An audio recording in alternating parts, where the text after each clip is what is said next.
Thank you all for tuning in. I'm Selena, and this is the You Plus Happy podcast. Each week, I bring you someone who challenges us to define happiness and success on their own terms with a dose of laughter. Remember to subscribe to the You Plus Happy podcast on YouTube. Stay up to date on new episodes. You can also follow the show on Instagram at You Plus Happy. The most important thing is to become a subscriber on YouTube and tell your friends. This week, I have CJ, Fit with CJ, on Instagram and YouTube, also known as CJ the Creator. He is a creative director and content creator for the fitness and wellness industry. Welcome to the show, CJ. Thank you. I appreciate being here. Listen, I love having great conversations, and when you invited me, I was so honored. I said, "Look, let's do it." Yes, I'm glad you could come. And I'm doing a lot of singing today. Just a fair warning to the Yeah, she was audience. singing a few seconds Can't ago too. I was stop. like, All "Why?" my But words. yeah, she loves singing, so let's go. Hey, I'm with it. All right, we'll jump right in. How did you get started? Man, so it's interesting how I got started in the industry doing what I do. It came down to my father passing away at an age early in life where it's like high school, and his last few years of life, he actually struggled with health problems. He struggled with it, didn't really tell me about it. You know, as men, you don't really want to tell other people about what you're going through, and also you want to keep it from your son more so than anything, your only son. And so I saw him go through a lot of health problems and things like that, and because of that, I was like triggered to say, you know what, I want to do something better for myself, and it kind of made me interested in saying, hey, you know what, let me start paying attention to what I'm intaking. What am I doing? Start working out. And I don't know if you ever remember this. I seen this documentary. It was called Food Inc. on Netflix back in the day. You remember seeing I that? feel like I did. Yeah, I think I watched that too at one time, and then when I did, um, it I literally went to Whole Foods for the first time, Okay. and I went to Whole Foods. I was like, oh, there's almond milk, and there's other alternatives, and these fruits started looking fresher and better, and all this stuff. I was like, man, let me put the quality of food I eat is important. Then I started going to the gym, and so long story short on that, I just started working out, and then I started sharing my content on social media. And even fast forwarding past that, I'm so good at creating content on social media and like content wise and such. People in the industry, fitness industry, personal trainers, gym owners, and such are like, man, he's really really good at it. I want him to come and help do our event. And so that's kind of how we started, how we got to where we are now. And now we're just kind of like building a fitness media empire. But it all started because of the fitness journey I took part of and started because of my dad's like last few years struggling with health. Yeah, I heard a lot in there because, well, one, whatever you do is like you create opportunities for other people, and so that's a wonderful thing. And like no matter what industry you're in, you still need people with different set of skills. And then with the fitness, I was telling you before we started today that I have my group fitness instructor certification, and I'm obsessed with this world. And that's why I'm like, if I don't remember all the names of the documentaries that I've seen, but I probably, if it's about food, I've probably watched it. And I've been obsessed with that industry for so long because of some stuff with my family as well, that it really weighs on you. And then it's just so it's so much information and so much misinformation. And so once you start educating yourself, it's like it's a whole new world, and it's so fun. And you being exposed to almond milk, just little things that we don't think about. What was the biggest shocker when you went to Whole Foods? The biggest shock at Whole Foods, man, besides the price, like my friend Gerard, shout out to Gerard, he would be like, he calls it whole paycheck instead of Whole Foods, whole paycheck. So the funny thing is, like, my biggest shocker was the prices, but also, like I said, the fact that I would see different fruits and vegetables that would look um like picture perfect, if you will. You know what I mean? Like, it just looks better. The bananas are not beat up. There's certain vegetables and things like that where they were presented in a way that I didn't see when I went to Kroger or Walmart and such. And so, and and the fact that it was organic. And then you start to learn over time that they sometimes play games with the title organic. Yes. But at first it was like, organic. Oh man, so that means they don't add anything extra. They don't do anything special to make this grow any faster or to make it any bigger, right? Yeah. So that's really the main concept. It's like I didn't even realize that that was a thing. that Yeah. they would put certain things in the soil to make the fruits and stuff grow faster and bigger. And so the whole thing was, for me, it was like a whole culture shock. Like, why is this like taboo to kind of like, oh, I'm going to Whole Foods, and like, oh, you're bougie. Like, no, I just want to I want treat to treat myself my better. body right. Yeah. And then there's also like when you're a newbie, it feels like, oh, we only can think of like Whole Foods or Trader Joe's, but there's alternatives. You got your farmers markets, and then you find like local stores. There's so many options. But the go-to is Whole Foods at first. Yeah. But then when you dig deeper and deeper, you have more and more options. So that was, when did you realize you did have to take a different, what were you doing before the fitness and before the content creation? So before I was doing that, I've always been a techie person. Uh-huh. So I've had jobs like from high school. I was a general manager at Krispy Kreme Donuts. Okay. I know we're talking about health and wellness. Now we're talking about Krispy Kreme Donuts, but you took a turn. Yeah, well, like this, it's all balance. It's all That's balance. True. That's true. Just because you work there doesn't mean you need to eat the donuts every day. Yeah. Did I eat the donuts every day? Don't ask. Oh. But yeah. So it's like I was general manager at Krispy Kreme Donuts, but funny thing is, I worked at Kroger. That was my first job. No, okay. First job was at Subway. I take it back. I worked at Subway. Okay. I worked at Kroger for about a year or so, Krispy Kreme Donuts, and then when I moved down to Atlanta, I had IC jobs at Verizon Wireless. Mm-hmm. I'm helping people with their phones. Also work for Comcast Cable, now it's Xfinity, and I did these things before the social media, content creation stuff. So I've always been really in tune with that. I went to a year of school at AIU, Mm-hmm. Buckhead, where it was like we did video production. And so that's where I kind of learned a little bit even more with video Mm-hmm. and editing and such like that. So yeah, that's kind of what I was doing before. It was like, hey, I create content for people in the fitness, health, and wellness space, like Okay. in small businesses and for myself. And like before people looked at me as a video coach like that, that's what I was doing. And I'm still into tech like that. I love it. I always will. Yeah. How do you get your clients? Well, through Instagram. Okay. Probably mostly through Instagram. Like Yeah. it would be my number one platform right now. I'm building my YouTube. So I do a YouTube show now where it's like I pretty much help people build out their content strategies and keep them up to date with social media news and things in content creation, editing and such. On YouTube, I do a weekly show on there. Mondays at 7:30 Eastern. Tune in. But Okay. low plug. But Yeah. it's like, but also like primarily through Instagram, a lot of people will see I give out a lot of information in gems. So whether you're in the health and wellness space or a small business owner or anybody who's interested in creating, but primarily, my niche is fitness, health, and wellness. So I'll focus on the trainers and gym owners, and I'll say, hey, if you want to get a client in your gym, here's how you do it, XYZ. Or when you promote your content, stop making it boring by doing the same um, workouts every day, or only so many ways you can show me how to do a burpee. Right. So can you make it more entertaining? Can you show your personality? Can you like those type of tips, and really like even deeper than that? But when people see that, they're like, hey, you know what? I just need your help, CJ. Can I work with you? Okay. And so they'll either hire me individually and work with me one-on-one, or they will join my coaching program. Okay. This is such a silly question, and I never thought about it until you said like show more personality. Because when I hear fitness and content, I just think about the burpee, the exercises or what to eat or whatever. But you're saying, to be in that industry too, and to be on video, like the personality needs to be there as well. Yeah. If people don't like you, they're not gonna want to be around you a lot. And that's the thing. Like especially if people are already stuck in the way, they're already hesitant to sign up with a trainer already, right? Yes. It's hard. It's hard expensive. Work. It's expensive.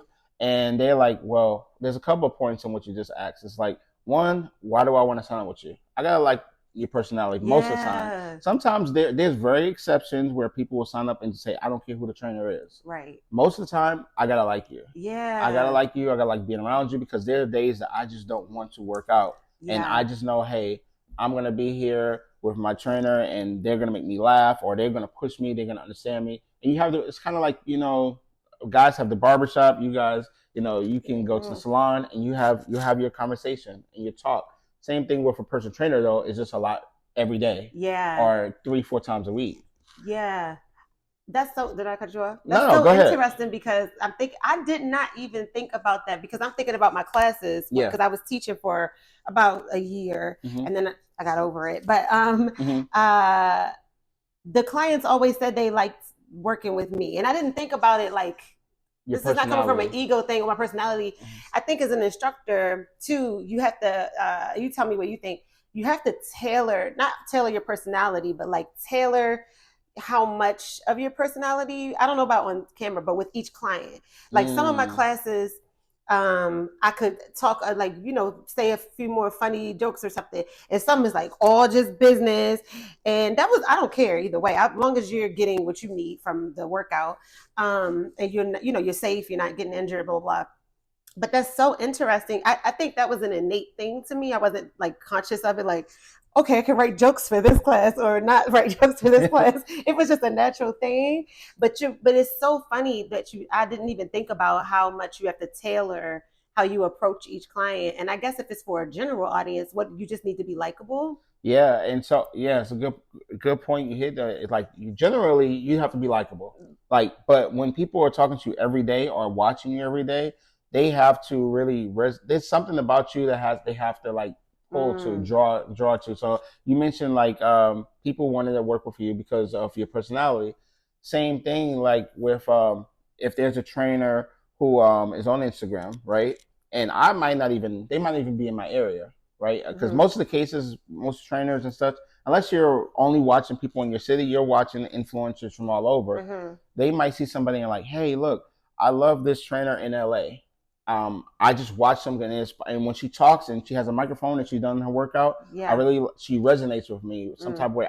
Either her voice might click to you, mm-hmm. the way she jokes, it sounds like your sister or your best friend Yeah. or something, and you're like, I just like watching her, and so when you get a chance to work out with her, you might fly out there, and once you visit your city, That's true. things like that. And Yeah. so, like, that's why I say you have to kind of show your personality, because honestly, at the end of the day, it's not. There's thousands of trainers, Right. and there's only so many different ways to teach workouts. And yeah, you can put your own spin on it, create your own program, and Mm-hmm. make it unique to you. But at the end of the day, it's still working out. Right. And I was thinking too about like, oh, I just heard someone say the other day, you can't be all things to all people. Oh, you So can't. I think there's a thing of accepting, okay, everybody's not going to want to work with me. And that's not personal. It's No. just that this not a good fit. And you said a little bit earlier, it made me think about it. Like one of the skills you were talking about when it comes to turning down and turning up your personality based on your clients, Yeah. like that's a skill that I think that a lot of people just have to learn as being professional. Mm-hmm. Because no matter what their clients you have to do that for, no Right. matter in what any industry, Right. It's true. you have to like you might be at Chipotle and you just don't want to be there, but this person, the way they order the food might annoy the hell out you. You might like, I just gave you extra meat. Can I get more or whatever? Like Yeah. you like or Yeah. whatever. The way they speak to you, the way they look, it's something about it.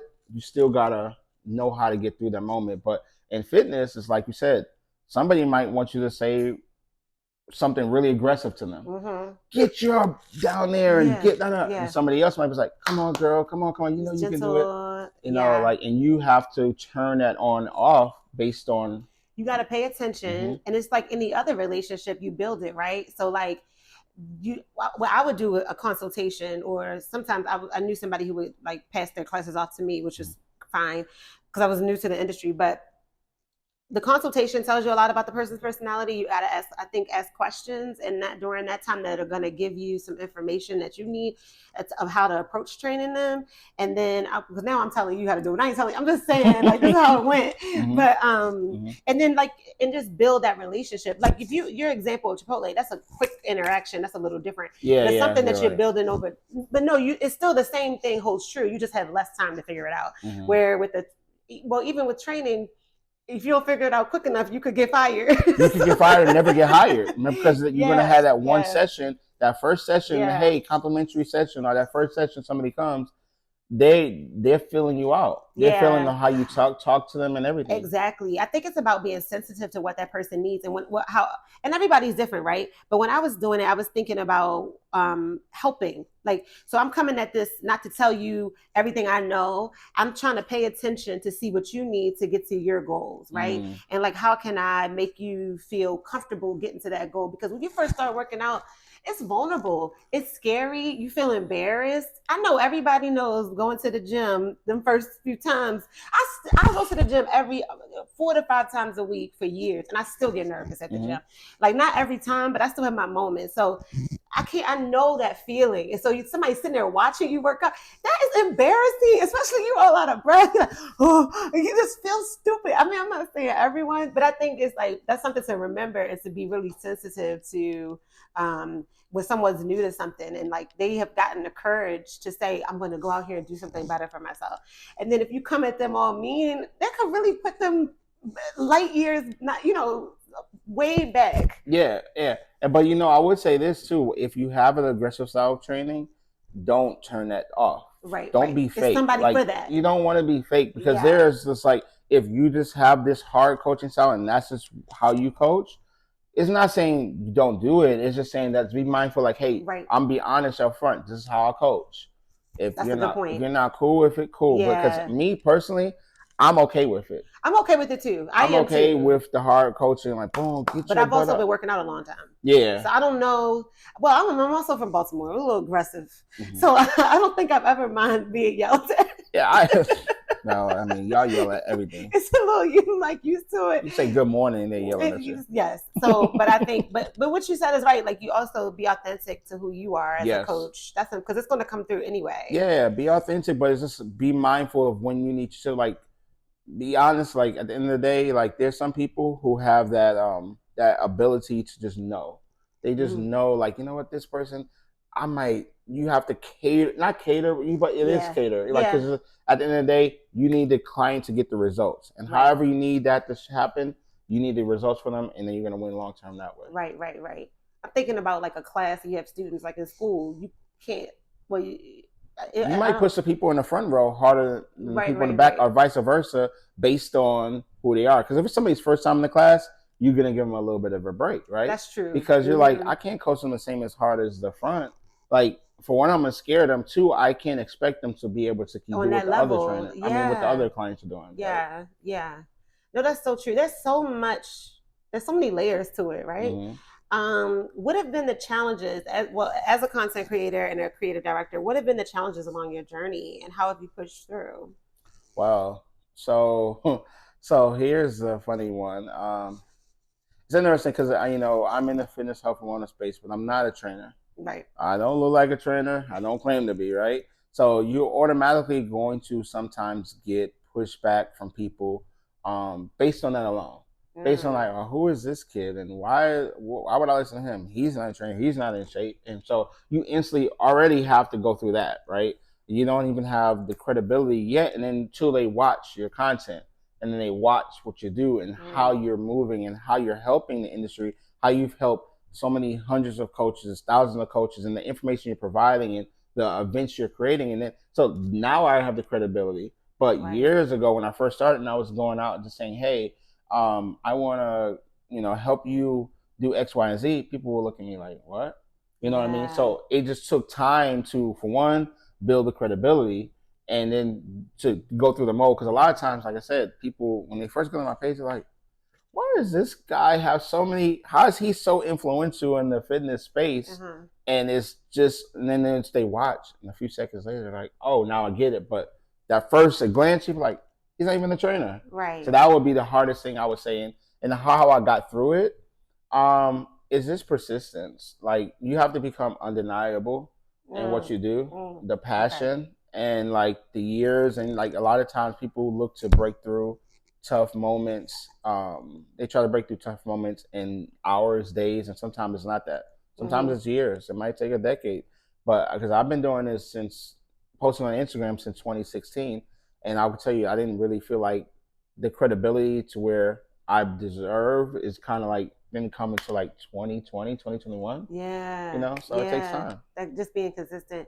Did it ever and I'm projecting onto you, but No, go ahead. Go did ahead. it ever Project. feel like uh did you ever have doubts in those early days when people were like, what? Or was it just like, no, I trust myself in this and I feel good about what I'm doing? So, you know how I don't even want to give you an honest answer. I'm gonna say I don't remember. Ah, okay. Because sometimes people will say things and like, yeah, I believe. No, I don't remember, to be honest. Like, to say I had doubts, like, for me, I would say I am stubborn in not losing.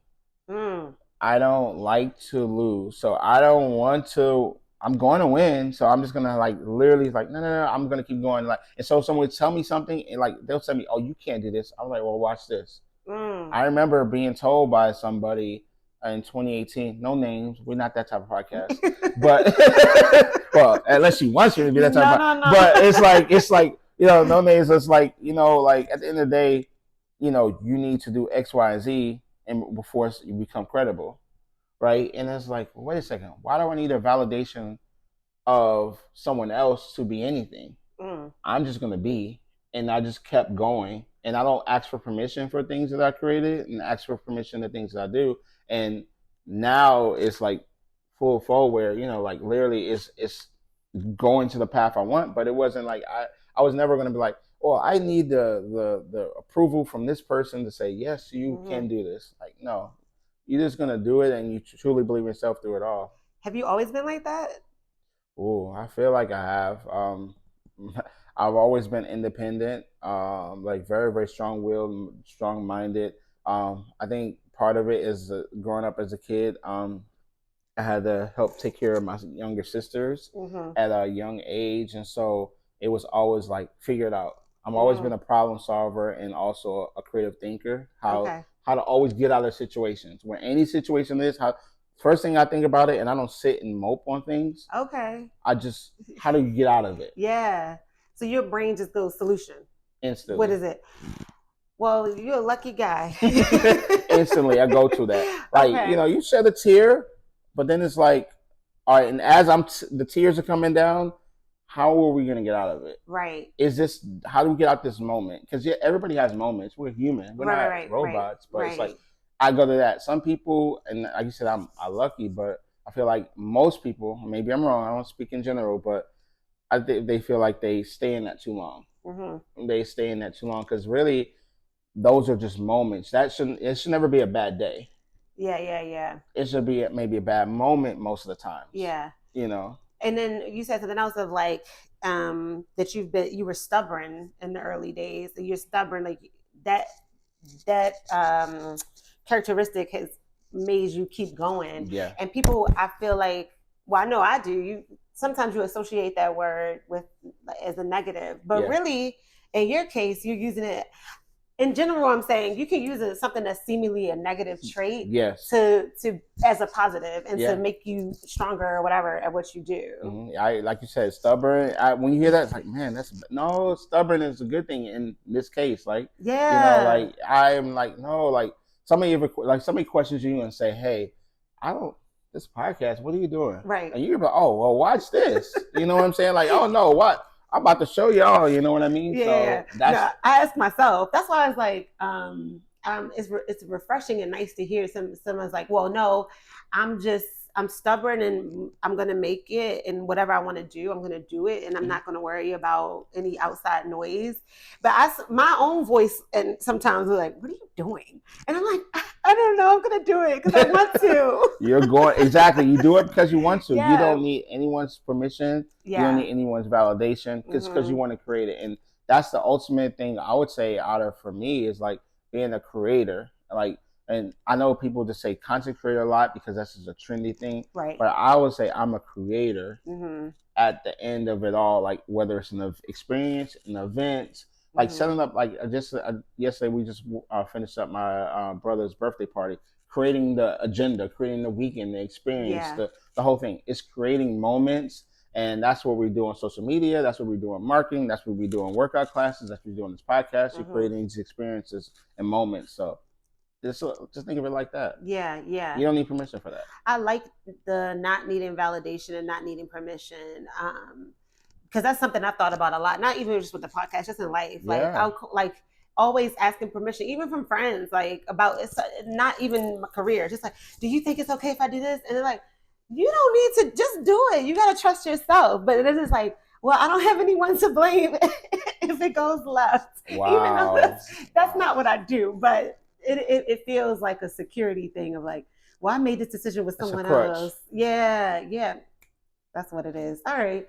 Well, I won't do that anymore. No more crutches. It's not a thing that's huge, but I it know is what you something mean. I've thought about a lot over the years. And it took time to get to now where it's like, I don't have to call anybody for validation or to tell me it's okay. You can trust yourself. Yeah, and there's a difference between asking someone's opinion Right. and looking for validation. And so Or permission. our permission, yeah, like don't look. And that's so people who are listening don't get those two mixed.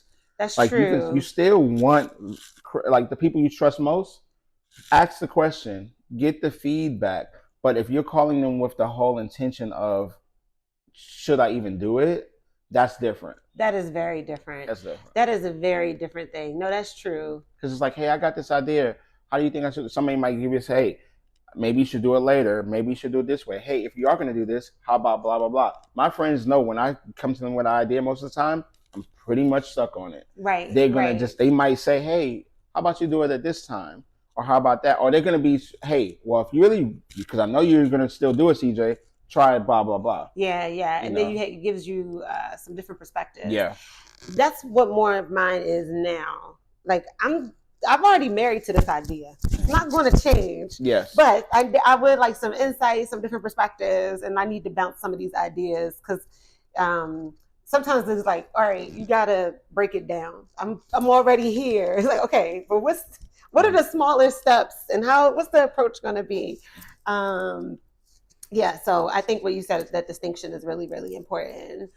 In our society, we talk about success so much. So this is what the whole show is about. But we never talk about the failures on the road to success. So have you thought about what have been your failures? When did you feel like you failed? When I first started, like selling products on social media, like like I know people will see now, and a lot of times people will say, hey, when you touch something, CJ, it turns to gold, or hey, you're always part of these hot events and the biggest events, like in the fitness industry. Yeah, but I would say, like, just like anybody, when I first started, we started selling T-shirts. Back in 2017, 2018, man, it sounds like a long time ago. We sound like but it was like 2017, back in the ancient days. A lot of T-shirt branding and stuff like that with what's the I'm forgetting the name of the company that used to print on demand, but it was getting very hot back then. Okay. But it was like we would make our own T-shirts and sell them. So it'd be like fitness expressions, health is wealth, lift bro, don't skip a Monday, things like that would be on the T-shirts. Selling them. We didn't sell a lot of T-shirts at all. Like very little, probably like I don't even know. I'm gonna guess in between a dozen or two. Okay. On over like a year. That's nothing. Right. But that's a failure, but it was also a lesson learned. Like, hey, you know what? Maybe we need to re-strategize, learn more. Like, it's not just about putting and that's one of the biggest lessons I learned. I was just putting the product out there. I didn't tell a story with it. Okay. I never told a story with it. I never showed personality with it. It was stock photos. It was everything that I would tell everybody right now. Don't use stock photos. Don't just, and that's probably why I'm so hard on people that I coach now. It's like, you have to tell a story. I have to want to wear the shirt because of something, or because of maybe my favorite influencer is wearing it, or I like the way, the meaning of the actual slogan, or you know what? I didn't even think about that. That does relate to me. Like when I see the words, I would tell a story around why those, messages were on a shirt. Hey, why did you create that shirt, CJ? That would be my promo. Back then, I was just putting the picture of the T-shirt, and of course, it didn't sell. It was more like you were just doing it more transactional. Yeah. Where now you're saying to sell something, it has to be a story. Yeah, it has to be something, a story, something that pulls you to it. Like, think about it. Every TV commercial you watch is telling you a story. Yeah. I didn't think about that. Even like there's an influencer that I follow. He's a comedian. I've been following his career for like 10 years just because I think he's funny. But when I think about it, psychologically, he's been telling me this story about his family, his kids growing up, because it's been 10 years. So I've watched his children grow up. And I didn't even think about that. I'm like, oh, I'm coming here for this joke. No, there's way more to it. I'm being tricked. I didn't even know. Yeah. I mean, Kevin Hart has a book, right? And so he's been telling you his story. And so now you're like, oh, I want to read more into it. Like, comedians do it. Like, a lot of people just do the same. Like, but it's like one of those things I think that you learn over time, and it took me a lesson to learn because that's why I failed.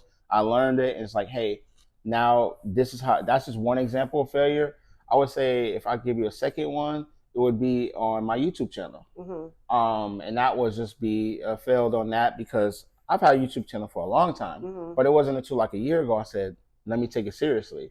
And now because I've kind of like locked in on it and I've done better. Last year, I kind of halfway went in. This year, I've really like locked in. Now we're over 1,000 subscribers. Okay. So that was a huge win. And now I have the more, I would say, not ambition, but more excitement behind it. Because, but it took me to like say, you know what, I'm wasting talent, I'm wasting opportunity because there are people on YouTube that want to hear my stories, listen to my coaching, watch my style of content. I shouldn't just put it on Instagram.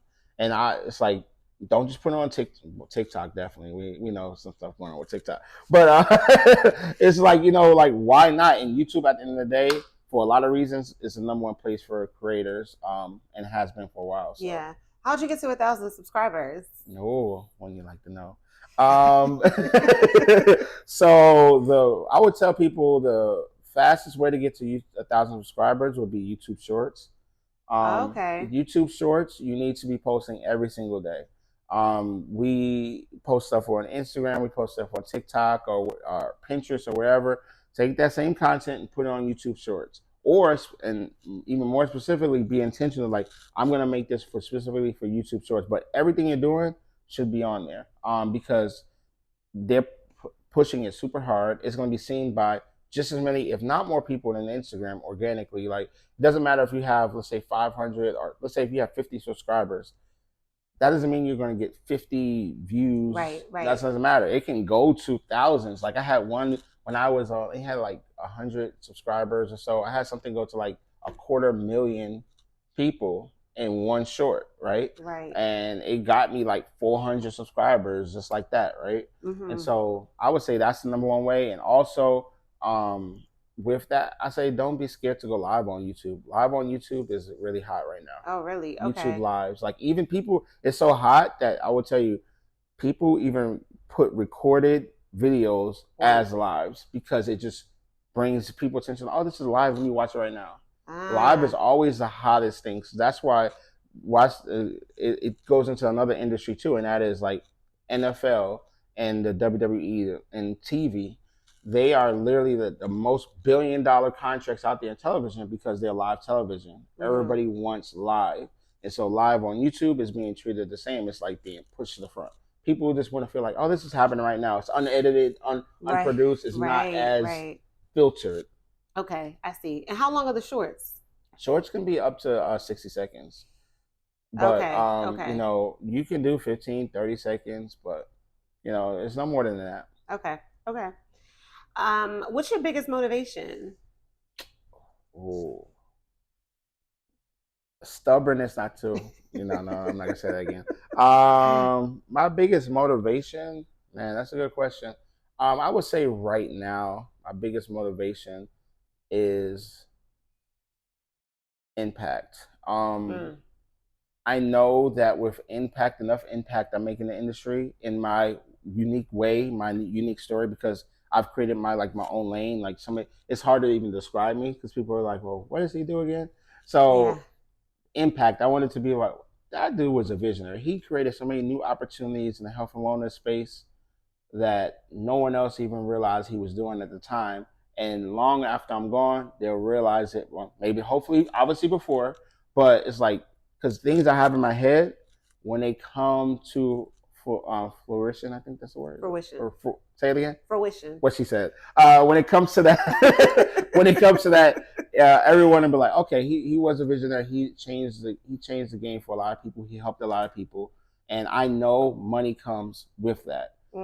Money comes with that, impacting the world, making a little money as it comes. Yeah, for sure. And what's the best advice you've received? Best advice I've received, and that is, and it wasn't even direct advice. I took it from some of the most successful people that I respect in business. Business is not personal. Business is not personal, and I've seen some of the most personal type of feuds, things where it's like, man, I can't believe these people are going to work together again. And I've seen them work together. Wow. Right. And I've seen that. So I try, no matter what, even in situations where we may not have had the best relationship in the past or something may have happened, to say, does it make business sense for me to go this way again or to possibly entertain this again? Yeah. And so, well, business is not personal. When someone says no to you, don't take it personal. They just don't have the money right now, or they're not ready with the money right now. They might have the money. Most people have the money. They just don't want to tell you. Because they out here at the hookah lounge the next day. So tell you no, but they're at the hookah lounge.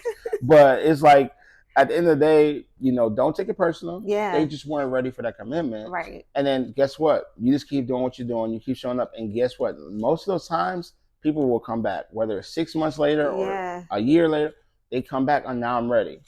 Don't take it personal when you hear no's or, any of those type of things with business. Yeah. I met a real estate agent at a networking event, and she was saying she has on her desk, like it was from a book. I can't remember the exact, but it was like that in sales, the average amount of no's, the average amount of time people come back, and blah, blah.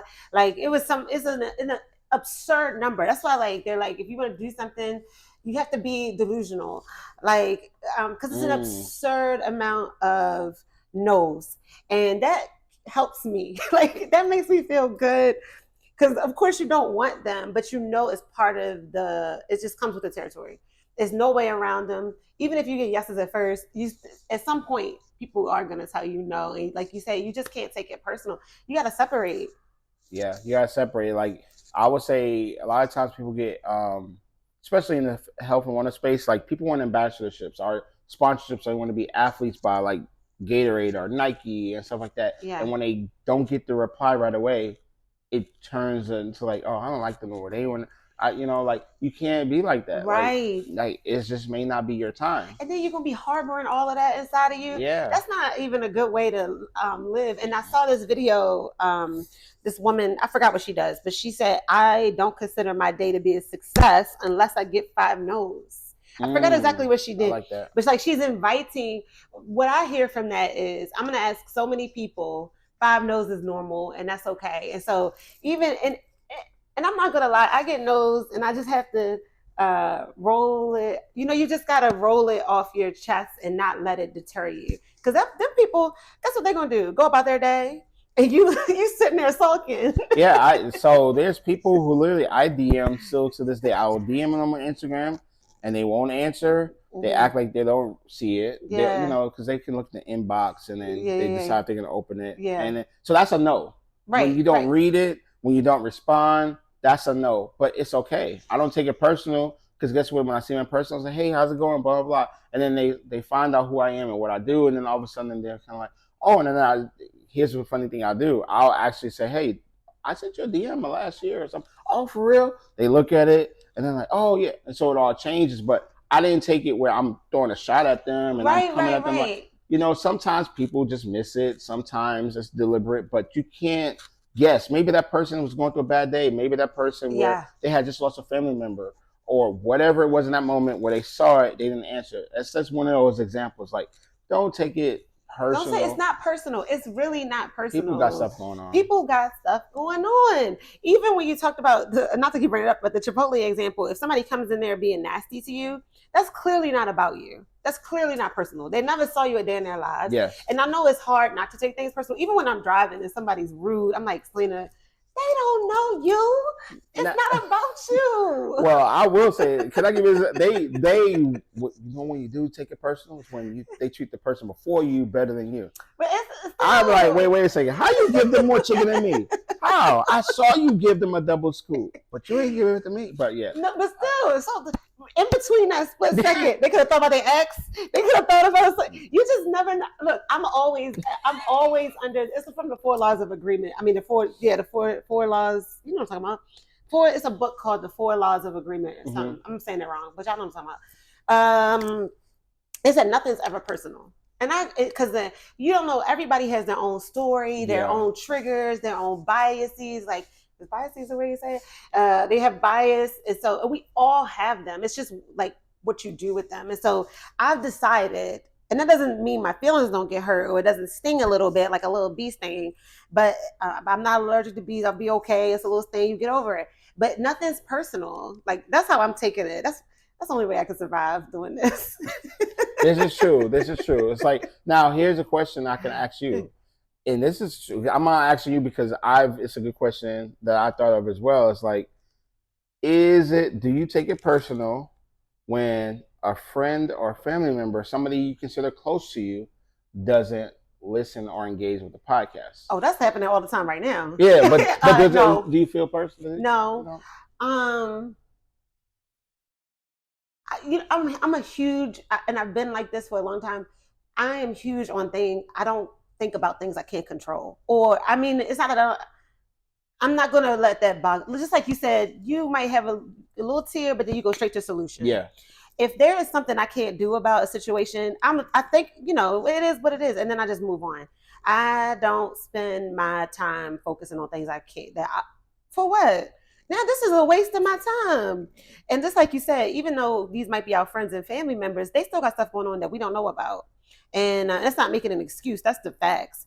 And my show is for who it's for. And even if you're my friend or family member, you might not like the show. And that's okay. It's not for everybody. I look at it like, this is my last thing I'll say. I look at it like a color. Like, it's the color yellow. Everybody doesn't like yellow. That doesn't make yellow bad. It just means you don't want to wear yellow. You don't like it on you. And it's okay. It's as simple as that. There you go. So, no, I really am genuinely not offended. In my 20s, I'm still young though, guys. But in my 20s, yeah, I would have probably cried myself to sleep. But nothing I could do. I would say this, like, I'll be honest, like, and you said that you right on the head, nail on the head. Like, everything is not for everybody. Mm-hmm. It might not even be for your friends and family. But listen, if I'm doing something one way and my competitor is doing it and you happen to engage with that, how do you think I should feel then? Is that personal? No, they. What if your competitor is someone who's doing the same style podcast? They're all about it. Boom, boom, boom, boom. But it's the same style. Would you still have that same energy? I think so. Because I know my friends and family listen to other. I know they listen to other podcasts. Yeah, they know. Yeah. So it's like, I get it. I get it. Yeah, I can't be like, you gotta listen to You Plus Happy. I mean, at least subscribe. But sometimes if they're not in this industry, they don't know how important it is to subscribe. Oh, listen. So, I'll be smashing dropping a link on them. Hey, hit subscribe. It helped me. I'm just gonna focus on the people who are. Listen, go towards what's going towards you, right? Yeah. So if y'all don't want to, you my friend or my family member, but you like me over at the Thanksgiving playing spades with you, and that's the only way you want to interact with me, fine. I don't have time, because just like we were talking about, when you let that stuff bother you, it's eating away at you. Yeah. They are fine. They are living their lives, kicking over, having a good old time, and you over here worried watching what they're not watching me. You know what's so funny is you have the right mindset. Because I'll be honest, people they'll be surprised that, honestly, and there's nothing. I don't feel no type of way, to be honest with you. Yeah. My mom probably knows about 20% of what I do. Yeah. Because I explain it to her, she tries to understand as much as she can, but unless you're in this industry and it's like a passion for you, you're not gonna fully get it. Right. It's very. But true. That's just it. Yeah. And remember, friends and family are people. Yeah. They ain't nobody but people. They're just people. I'm just people. And so I don't know why I can't. Maybe I don't know why it does not bother me, because I have a lot of my friends that don't support me in any way. Uh, that sounds terrible. That sounds horrible. That sounds horrible. If you guys agree, drop it in the comments. That sounds horrible. Maybe I need to reevaluate. Like, my friends don't support me. Like, yeah. No, I have friends who do support me, and then I have some that don't support at all. But I just don't put too much stock in it. Mm-hmm. I might not say, I don't know. I just I still love you, and it's okay. Whatever. I just know you ain't. Not to even ask you, not to even send you a link, because I'm like, you ain't gonna. Yeah, you already know that they're not going to. No, but you learn that over time who is for and who is not. And I get what you're saying. Like, every one of my friends, first of all, every one of my friends don't. I know, like, there's certain friends that are just in this group where we only talk sports. Right. Then there's this group over here we only talk fitness. Right. Like, and some people are like, well, they call you what? Your name is CJ. That's it's like, you know what I'm saying, like, and then people who grow up with me, they're like, but they might not even catch it, Right. So that's exactly what it is. You said it perfectly. I just put them in different categories. Yeah. And like, even with my family, I know some of them don't look at the show, and that's okay. But I know, okay, this is the family member I see on Thanksgiving and Christmas, and that's it. Mm-hmm. And that's okay. That's okay. But it's funny the way it don't sound right. Yeah, it doesn't sound right. It don't sound right. Go back and re-listen to what you said. It's okay. It's all about love. And sometimes it's that loyalty too. Like, you've had some of these friends for 20, 30 years. I ain't that old. 20 years. Wow. We're getting more and more as we go into this. Okay. So, you had some friends for 20 years, and it's like, you're not going to cut them off because they don't listen to your podcast, right? What do you think? What y'all think? I don't live petty. I really try to be a decent, loving person. I don't think you cut them off, but I would say this: if it's a dream of my friend, to be honest with you, if it's a dream of my friend, I'm going to support it. That's me. I would too. So and that's the thing. Like, so people around me support me. So like, we're talking about like the closest people's around you, like the closest 5, closest 6, right? Mm-hmm. They might not care nothing about it for real, but they make me feel like it. Right. They CJ, you're killing it. You're doing this. You're so and so, but just because of this health and wellness, most people are gonna They say, oh yeah, I need to start working out too. Yeah, keep But at the end of the day, if it's your passion and we're best friends, hey, how can I help? Yeah. Do I need to wear a sticker? Do I need to tell somebody about it? I'm gonna drop them. Hey, my girl, she has a podcast. Check it out. Right. I think I'm just thinking, and I just got this too. I guess this is why it doesn't bother me. People, especially friends, they signed up for a certain version of me, right? So they signed up they didn't sign up for podcast Selena. They didn't sign up for actor Selena. I have an ebook out. They didn't sign up for author Selena. So it's like, I wasn't an author. It's a book of quotes. But anyway, I think I don't know if it's right or wrong, but I get that. Like, in my family, they saw me little, local Selena in middle school and all the different phases. And they just, maybe this phase, this version of Selena is not for them. Is not for them, or harder, or not harder, but just takes a little bit more time for them to wrap their brains around. And I think I respect that. Like, I don't think I respect it. I don't know if it's a respect thing or not. I just get that. Like, so lots of my friends I said I had since I'm 14 years old. They didn't know this was going to come to fruition, using the word. And so I think they may not understand this version of Selena, and that's okay. Mm-hmm. I can't fault them for that. There's just so many levels and layers to things. They're more nuanced than we want to. That you can't. I don't think it's healthy to make things black and white. It's like, okay, what are all the variations? And not thinking about, if I support you, you should support me. No, I'm supporting you because I want to. And if you don't want to support me back, that's okay. I am not about to lose sleep over what y'all all you're doing. She's patient and she has understanding. A lot of y'all don't. I understand both sides though.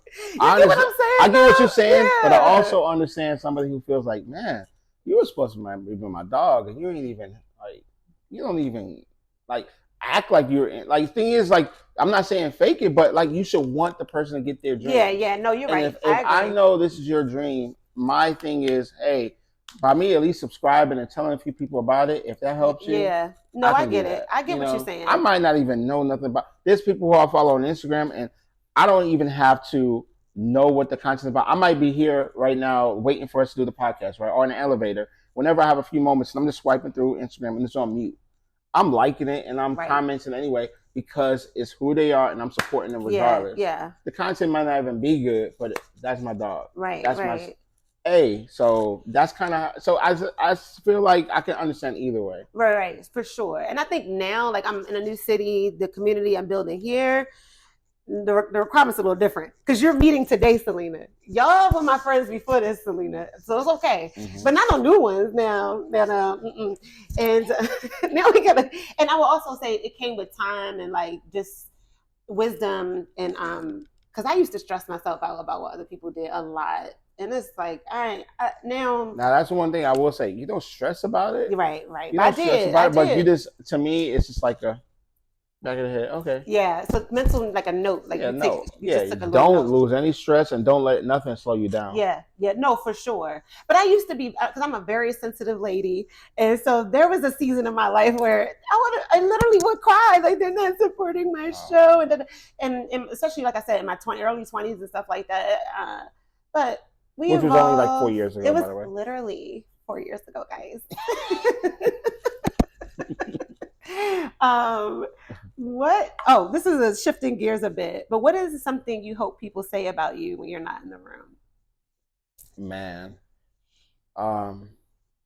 that's a good guy. That's a creative guy. Like, not only is he a good guy, but he can really come up with some really cool creative ideas. Because that's what I strive myself on, is literally being able to create stuff and visions and concepts for almost anything. Like, I feel like you can give me any trainer and I can sit down and talk to them for an hour and I can come up with the content creation plan, how they should be marketing their business, how they should be able to reach the client in the community that they want, build the community that they want, and make the impact they want to make, literally by talking to them for an hour. Yeah. And I can feel like I can extract enough information, come up with a vision.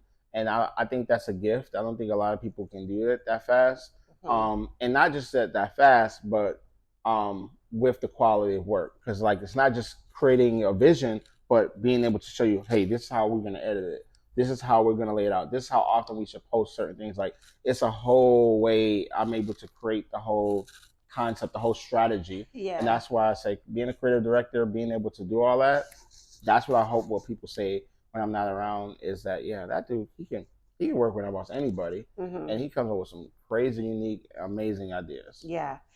You know your strengths, you know what you're good at doing. And it sounds like you like that. You like bringing that to other people and like making their lives better with your gift, right? Mm-hmm.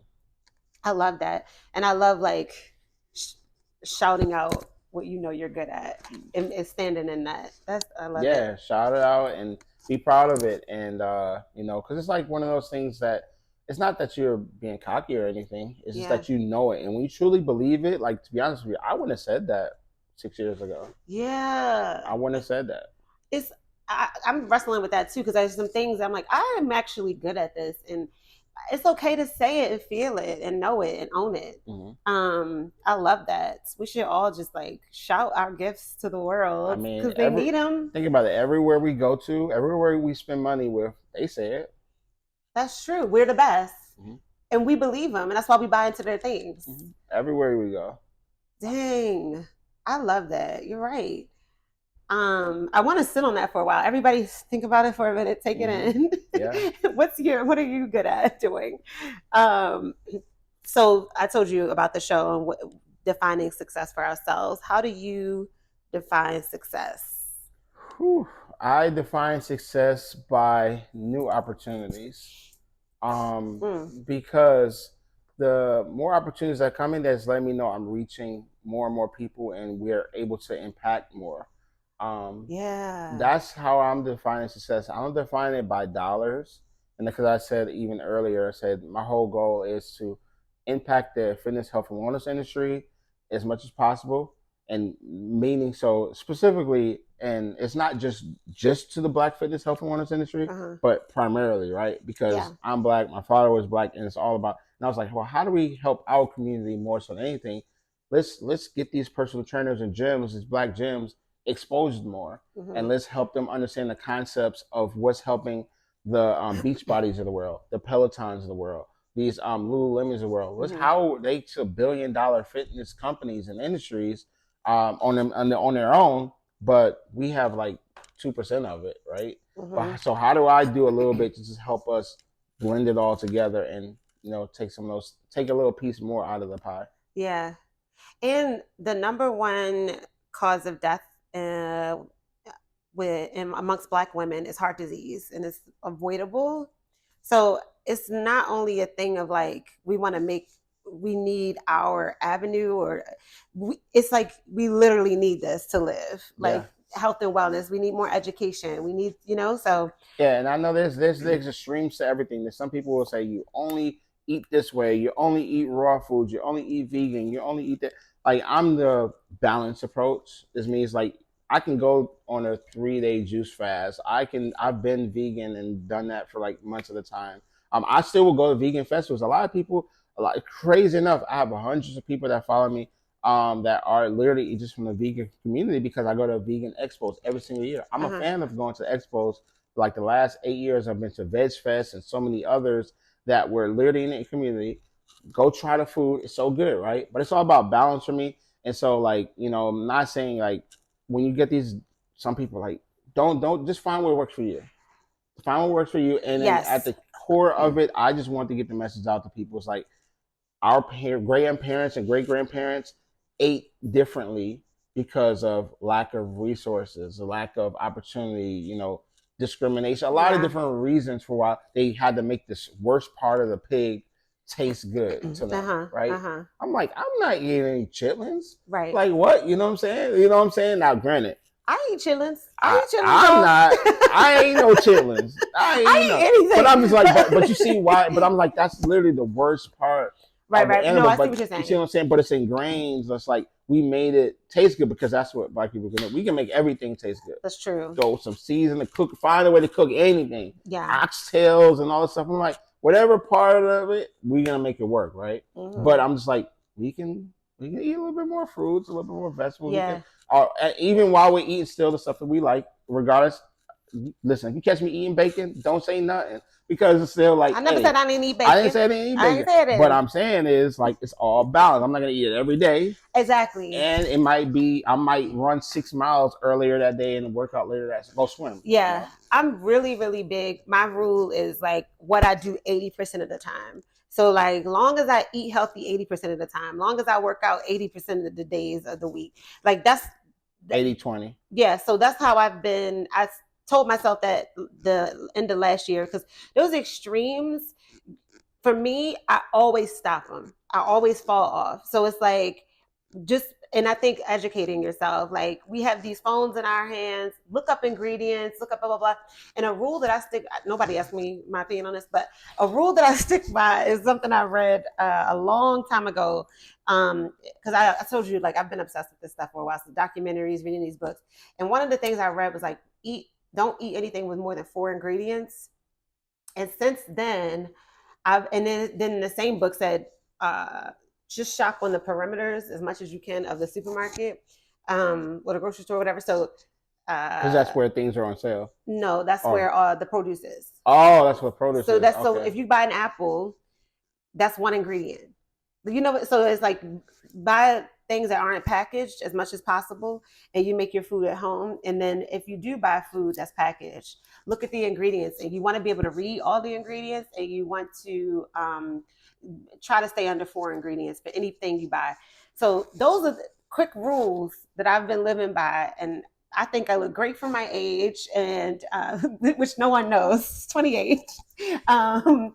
But those are the rules that I stick by, and then 80% of the time. So pizza is like cheese, dough, tomato. Well, not if you're gonna DiGiorno. No, I can't say that. 4 ingredients. Well, I mean, if you make it at home, but the bread alone has more. I mean, tomato sauce has more than 4 ingredients. It's flour. Yeah, I guess the flour would be considered more than 1 ingredient, or would it? I guess it depends on depends the on the dough that you whatever make. kind of dough. But if you buy a pizza from the oven, from the freezer, Yeah, it's got like 20 You ingredients. know, It's like, that's different. But that's just a general. I get what you're saying. I A was just being general funny. thing. I know a general, a general rule that no one asked me for, but I think works. And yeah. Anyway, no follow ups. No, like she said, she was like, "I no one asked me this." Yeah, it doesn't matter. It's your show. You can do what you want. It's her show. Like, and I've been trying to control myself, but fitness and diet and exercise is one of my trigger things where those are the things those subjects I can talk about all day for hours and hours. And so I've controlled myself pretty well. Yeah, so this is good. This is good for you because you can go deeper, way deeper. Yes. But that's my crash course to myself. Like, if I had to tell, because I was counseling people too when I was doing my group fitness instruction thing, and that's what I would tell them: eat as much produce as possible, 4 ingredients or less on any packaged food, and work out more days than you don't. Yes, I totally agree with that, and hydrate, of course. Yeah, hydrate more, and then honestly, let's drink more smoothies too. I love smoothies. You like smoothies? From where? You make them. Okay. Yes. So you were about to be picky as heck. Where do you not like getting smoothies from?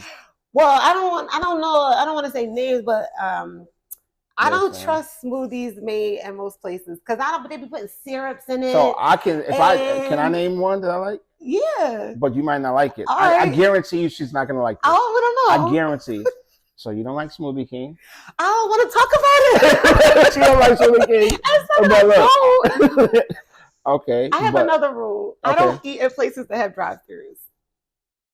Okay. What? Wait a second. Any place. If it has a drive-thru, I'm not gonna eat it. So you don't go to Chick-fil-A? No.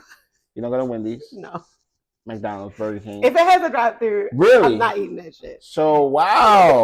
Smoothie King has a drive-thru. But when I saw that, I was like, I can't watch you make my smoothie. All right, if we really get into it, I'm not as nice when it comes to the food stuff. Wow. I'm not like, if I'm on vacation or with other people, I go with the flow. Mm-hmm. But when I'm by myself, because I just want to be, get along. But when I'm by myself,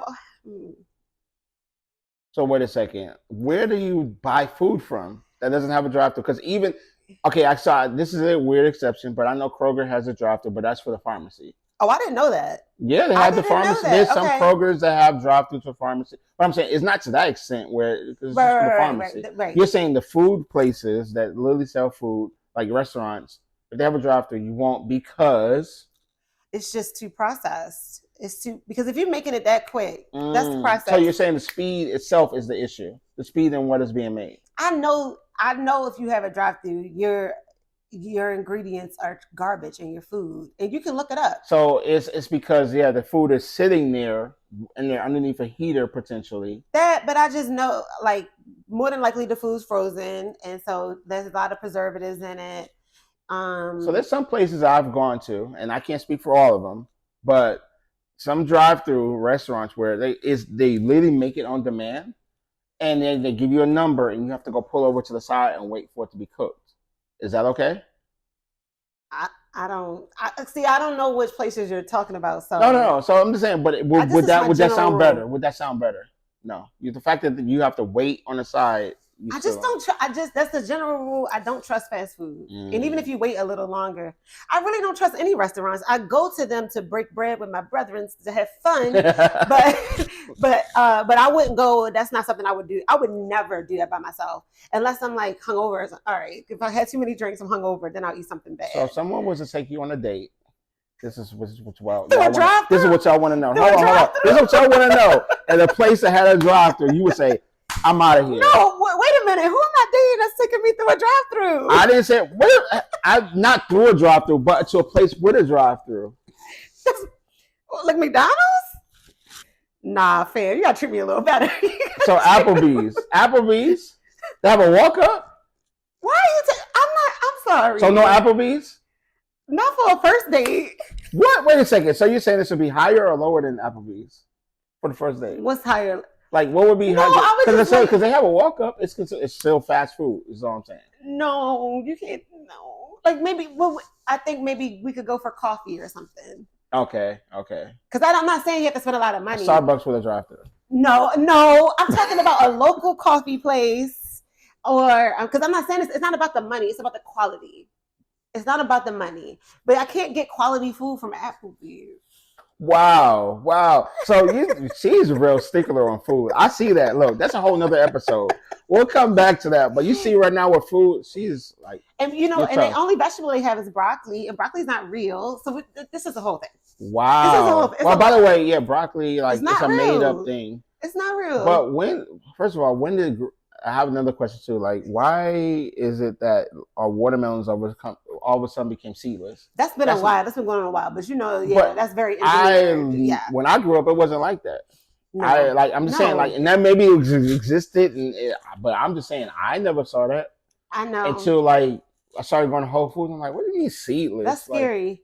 Even my grandma said back in the day, like they used to get apples for Christmas, and her mom would store the apples under the bed for like a week or so, I don't know, a couple days. And she said you could smell the apples through the whole house. She said now you can't smell apples. If you leave apples on your counter, you're not gonna smell them. That's so. That was probably my grandma's probably talking about the 40s. Excuse me. So she was born in like the 30s or whatever. So just little things like that you hear, and like this what you're saying, like the watermelon seedless. I know. Look, ignorance is bliss. I know too much about the food industry that I've read and been obsessed with.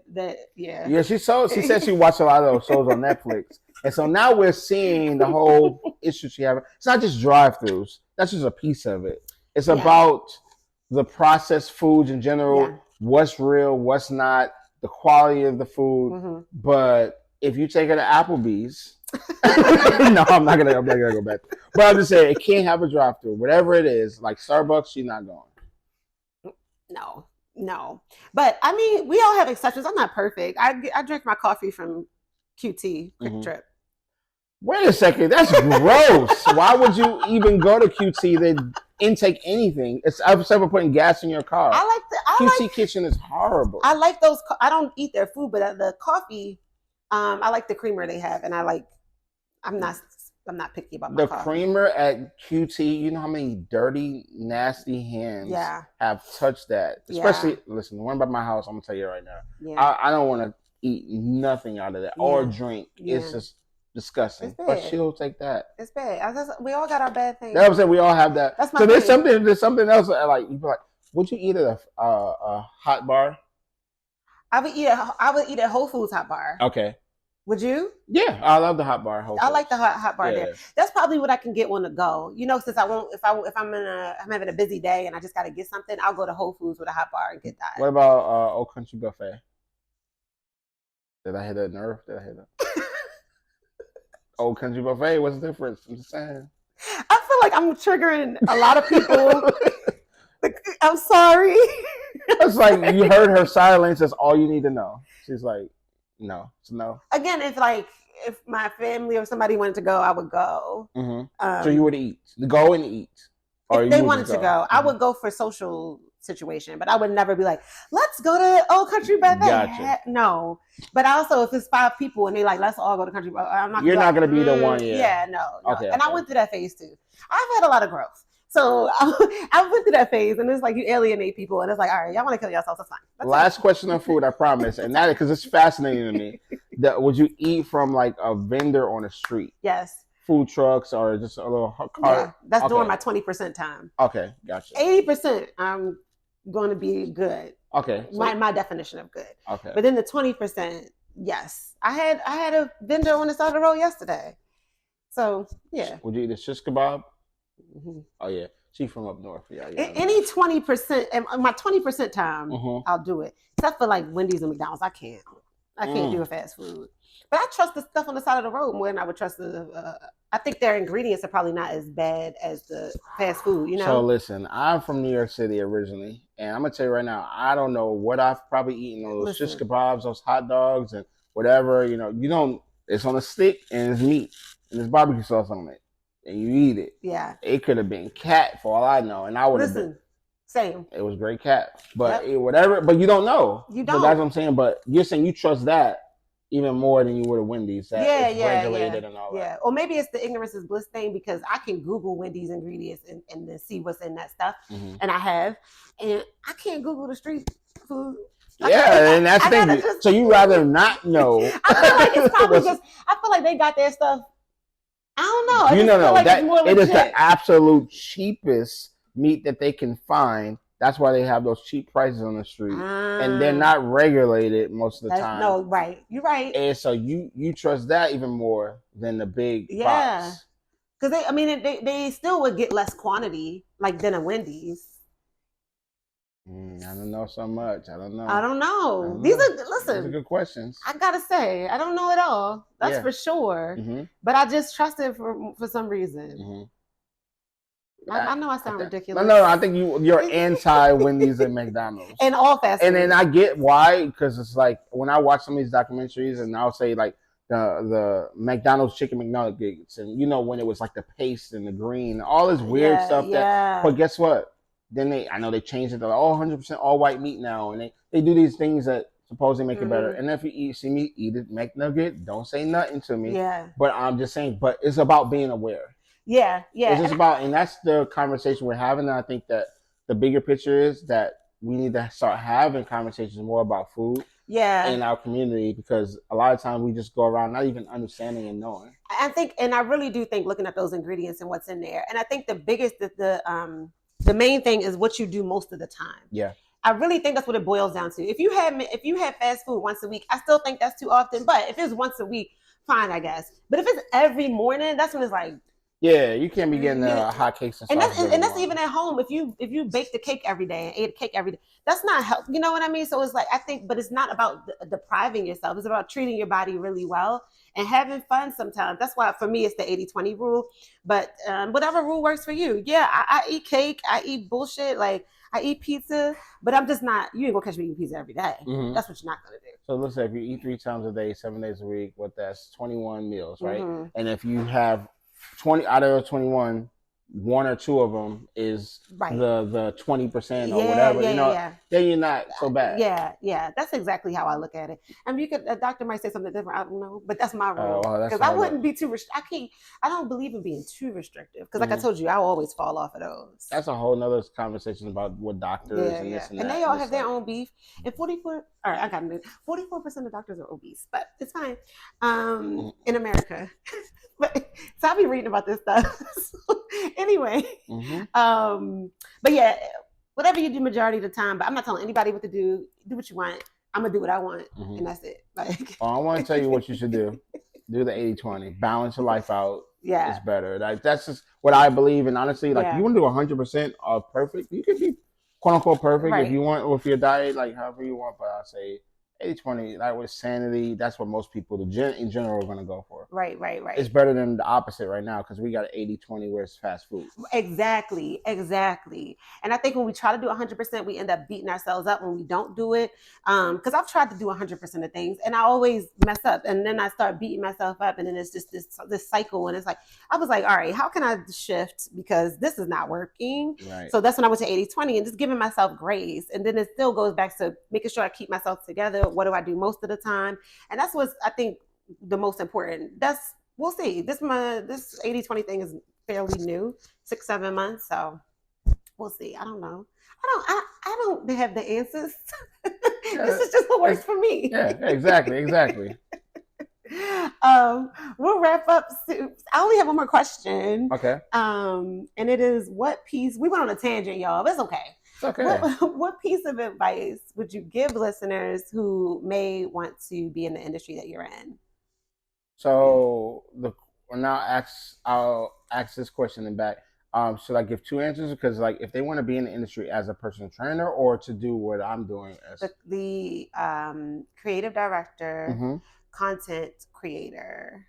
If somebody wants to do what I am doing in the industry, I would say for one they want to master networking.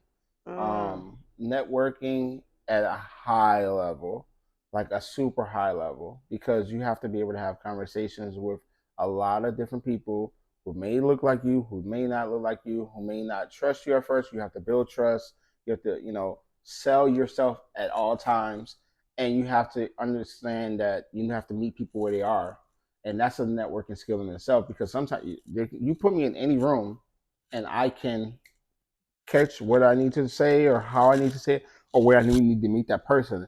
And it's not me being fake. It's me just being in the moment and know who I'm talking to. Some people I might need to be like more chill, like laid back, like this. I'm on a podcast, so I'm gonna sit up. It's just being understanding of the moment and who you're around, and that's the biggest thing when it comes to being who I am, and also creative director wise, you have to be super super focused on the end goal and knowing that we talked about earlier, not letting anything get personal because you're going to work with people sometimes that you don't want to work with. And it's because it's like, what, this is better for the event, this is better for the experience. And it's because I might not care for them personally, but it makes the most sense. You know what I mean? Yeah. Like, it's like, hey, this person brings a crowd, this person does this person sells this, whatever. Hey, it makes sense, let's just do business. And you don't have to be buddy but you need to be professional, and they're getting something out of it as well. Yeah, they're getting something out of it as well. And when it comes to the social media space, do not take for granted your community. You have to engage with them. You have to, I hate the post and ghosts. People who just post out there and they just not engage, like talk. I respond to every single comment I get on every social media platform ever, every single one. And that's one of the big things of how you build an online community. You have to be touchable. They need to know that you're going to respond. They need to know it's you.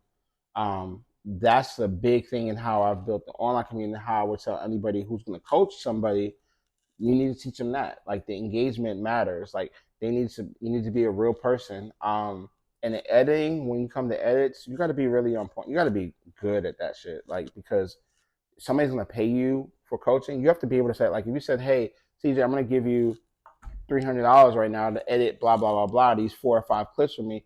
These edits better be good, and don't try to cheat and just throw them in CapCut, throw them in InShot, throw them in these AI tools or whatever like that, and just try to cheat the customer. Show your skills have to be so tight that you can do it on your own and your own video editing software and right in front of somebody. And if you're not able to do that, then you need to work on it. But that's sort of some of the tips I would say, because AI, that's a whole nother conversation in general. It's like people are going to try to cheat. They're going to try to cheat their way, and that's not going to work. But even if you use AI, you still have, AI is not perfect. It's not perfected. I don't know where it's going because I use AI for certain things, but you still have to know what's good and what's not. Yeah. And you still have to know what to tell AI. And then even when AI I'm just talking about what I've used it for. Even when you spits it out, you still have to watch it and make sure that it's what. So it's not. It's not like a child, but it's still something that you really have to watch. It ain't gonna just do it for you perfectly. No. And if you don't know what to look for, you're gonna be like, "Oh, this is great." But yeah, you have to. First of all, you said it right there. You got to know what to look for. You have to have the desired outcome. You can't let the AI be determining the outcome, right? Because you have to be the check and balances. Yeah, right? Exactly. And you have to know how to input it into the AI. How to what is the expected outcome? And then I look at it like, for right now where I'm at, it's like there are outcomes that I want that it doesn't come out perfectly. And I end up having to manipulate the software more than it is for me just to do it myself. Yep. That's where it is now. Now, 10 years from now, it could be totally different. Yeah. But for right now, you need to be able to just... And you have to know what, like you said, you have to know exactly what to tell it. And so that's when that skill comes in, because if you don't have the skill, you don't know what to tell it. You don't know what to look for. So it's not perfect. Like I said, it's not perfected yet. So I think that, that's important. Not to just lean on AI. Okay. But that's what you would tell your listeners. Okay. Yes. I mean, not listeners. Well, yeah. People who want to do what you're doing. Yeah, do what I'm doing. And also, the last thing I would say is subscribe to my YouTube. That's what you should do. That's what you should do. Yes. Please go do that right now. You can pause this and go subscribe. What is it? What is your channel? So you can either search for CJ the Creator with 2 E's, like CJ the Creator. So like 2 E's, I stole that from Megan Thee Stallion. Okay. And then also, you can also search Fit with CJ on YouTube or Instagram or TikTok or Pinterest. What else? What else are there? X, formerly known as Twitter. Threads.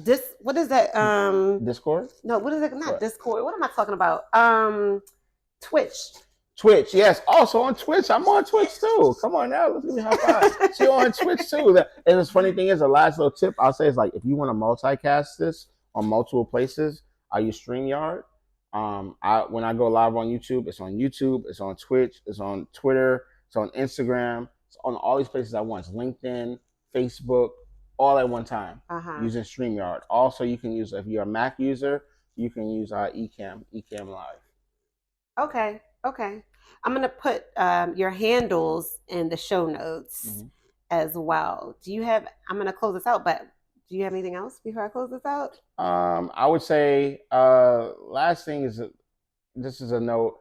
Whatever your goals are in life, just like we said a little bit earlier, my whole thing was just becoming undeniable, and that's how you have to look at it. And being undeniable and getting to where you want to go just comes with your own passions, belief we talked about earlier. And in general, the success will come once you once you get to that point where you feel like, yeah, you know what, I'm undeniable. The success will come after that. So that's kind of how I feel. So hopefully that means something to you. Hopefully you enjoyed the show. Yeah. Hopefully, like, everything you take from this is like, hey, you know what, that guy, he was on to something. Yeah, I really believe. Can I add to it? Yeah. I really believe you're gonna get what you're ready for, almost. Like, not all the time, but so I trust the process of, like, my process needs to be gradual and make sense. Like, so my mind and who I am can grow with the next level. Because right now I'm not ready for 1 billion followers. You know what I mean? Like, I'm ready for more though, y'all. But I'm being prepared for the next level. And I said this on one of the other shows before, but it was a video game analogy. But you're not ready for that last, the last level. Yeah, when I was final boss Mario back in the day, Super Mario, the first one, I wasn't ready to go save the princess when I first started. I had to get to those levels and learn how to jump further with the, learn how to send more spitballs or what, like, and then you get more things as you go to the next level too. Like, you can do more things, you level up, but you have to do the work to level up. And so I think it's trusting that process. Like, and when you're being consistent, you're getting more skills, you're getting better at your craft, and then as you go to those next levels, you're like, I'm ready for this. Because if you just show up at the last level, you could be like, I don't know what's going on. Like, help. You're gonna instantly lose. Help. So it's like, that's how I look at it. Am I right? I don't know, but I feel that's what makes me feel like I can keep going and I'm being prepared at every step of the way. I like that, because sometimes these overnight success stories, they don't last, and it's because people are not ready for it. Yeah, and you don't know what it took to really get there, because if it's overnight, you don't know what it really takes to get there. But when you put the work in, you can recreate things, you know what it takes to get there, and you can do it again if there is a flop. You know what I mean? Yeah, and I don't want to say nothing else because I know we'll keep going. But yeah, I like that closing. So yeah, this look, at the end of the day, hopefully, we learned something together. We had a great conversation. Yeah. And you subscribe to my channel, subscribe to hers. We're all gonna grow together, and then hopefully we'll do this again sometime. Yes. Okay. I'll do my little outro. But thank you, CJ, for sharing your time with me and inspiring listeners to redefine success for themselves. You can find out more about CJ on CJ the Creator everywhere. Yes. All platforms. Yes. DM me, follow me, all that, and I will promise you I'll hit you back. And thank you, listeners, for tuning in. Again, I ask that you subscribe to the You Plus Happy YouTube channel, like, share this episode, and you can follow the show on Instagram at You Plus Happy. And I ask the guests to say the tagline, which is, we'll show you our definition of success if you show us yours. We'll show you our definition of success. Look, let me go. Roll it back. Cut two. We'll show you our definition of success if you show us yours. We did it. Thank you. Let's go.